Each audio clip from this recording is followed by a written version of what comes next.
It's being called a caravan of migrants. About 1,000 people starting out in Honduras. The plan is to walk through Mexico as a large group, collecting people on the way. It's being organized by an activist group, People Without Borders. When they reach our border, they will walk across, claim asylum, and they will then be released into the general population. Told to return for a court hearing, very few do. They would be in. This brings back memories of the migrant march across Europe. Remember that? Tens of thousands, hundreds of thousands of largely Muslim young men claimed to be refugees from war and violence. Germany's Angela Merkel opened the door, let them in, and changed Europe forever. There has been a considerable backlash over there. The caravan on its way to America is not the same size, but the challenge is the same. You're rich, that's us, we're rich. They are poor and oppressed. Let them in. That is a direct challenge for Democrats. Are they okay with this? They don't want a wall. They don't want to deport illegals already here. When this migrant march arrives at the border, the Democrats will have to take a stand, one way or the other. They'll be looking hard at the experience of European politicians who let their marchers in, and that experience was not good. But for the Trump team, this is clean cut. Early this morning, the president tweeted a challenge to Mexico. It's up to you to stop these caravans coming through. The migrant march is becoming part of the NAFTA renegotiation debate. And over the weekend, the president repeated his demand: build the wall and end catch and release. The ball is actually in the Democrats' court. Does Senator Schumer want to become America's Angela Merkel? Will California's Attorney General Becerra make the Golden State a sanctuary for a new wave of illegals? Watch that migrant caravan. It's going to be an issue in November's elections. The second hour of Varney and Company is about to begin.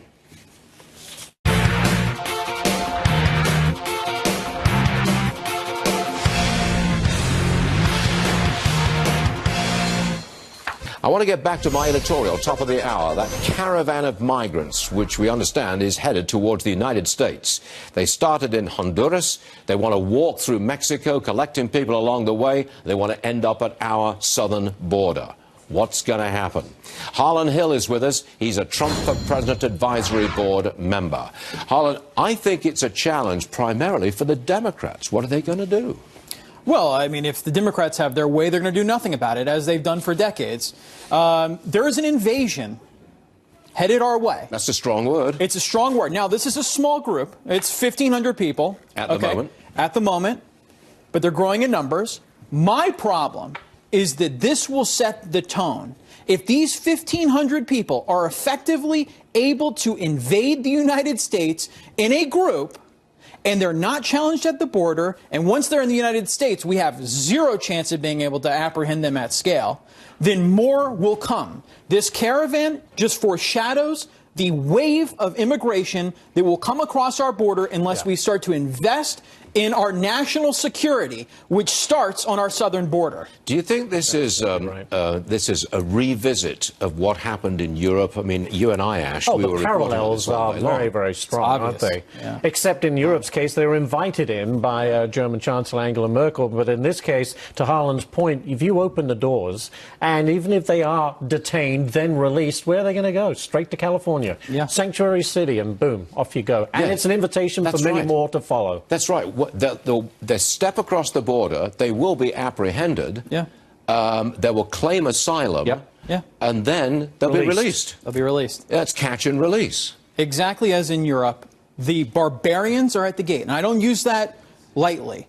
The people that are coming to this country are not people with the ability to fill highly skilled jobs that we need. They're not coming with college degrees. But the argument is, you call them barbarians. The argument is that we should be humanitarian about this. Yes. That they are oppressed. Then there is a process for that. You can seek asylum through official avenues. if that is what you're looking for.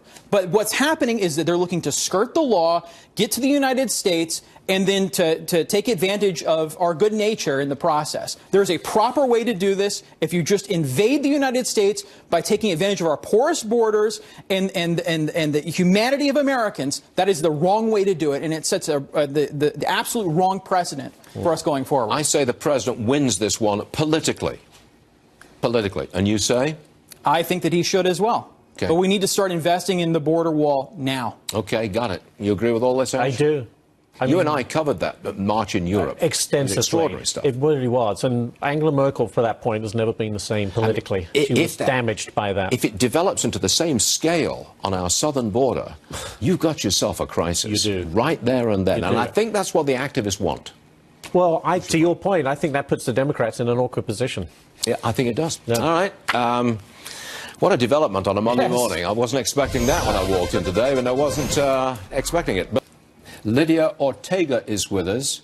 She's running for Republican. She's a Republican candidate running to be the Lieutenant Governor of the state of California. Lydia, welcome to the program. It's great to have you with us. I want you to tell us more about this revolt in Contra Costa County, where, as I understand it, the sheriff is going to tell everybody when felons are leaving prison so that ICE can go and have a chat with them. Is that correct? That's correct. Thank you, Stuart, for having me on. This sanctuary state designation is a fraud and a fiasco, and I think the Californians are waking up to that. By protecting criminals from deportation, everyone is put at risk. Citizens, residents, documented and undocumented alike. Many people fled their home countries because of unrelenting criminal activity. So when California puts criminals back into the community, these people are victimized again. So we see that this is... Go ahead. No, I'm trying to figure out if there really is a revolt in California against the sanctuary state status. We've seen it in Orange County. We've seen a couple of towns try to exit the sanctuary state status thing. We see it now in Contra Costa County. Can you give us some indication of how powerful a revolt this is? I mean, is it powerful enough to put a Republican into a statewide office? I think the revolt is a new resistance, this lawlessness, where California is, I don't know, living its old West days of, people would have gangs going to a hideout and trying to escape the posse and the sheriff. That's about making California one big hideout for criminals avoiding deportation, and the sheriffs are taking note of that. And they found a loophole in Contra Costa County, just 12 miles east of San Francisco, near where I live. We see individuals acting now to stop lawlessness. The problem is, the underlying problem is the lawlessness. So this new resistance is fighting Sacramento to get it to follow California's Constitution. I had to take an oath of office, and I had to read the Constitution of California. Let me just tell you really quickly.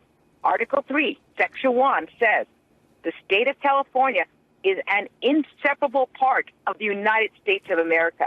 And the United States Constitution is the supreme law of the land, end quote. So, Lydia, we have individuals fighting for this. Lydia, I've got to break in. I just want to thank you very much for coming on the show this morning. I want to get you back when I can spend some more time, but we've got a very pressing financial issue called the stock market sell-off, and I've got to deal with that. But Lydia Ortega, running as a Republican candidate for Lieutenant Governor of California, we'll have you back, and thanks for joining us today. Thank you very much.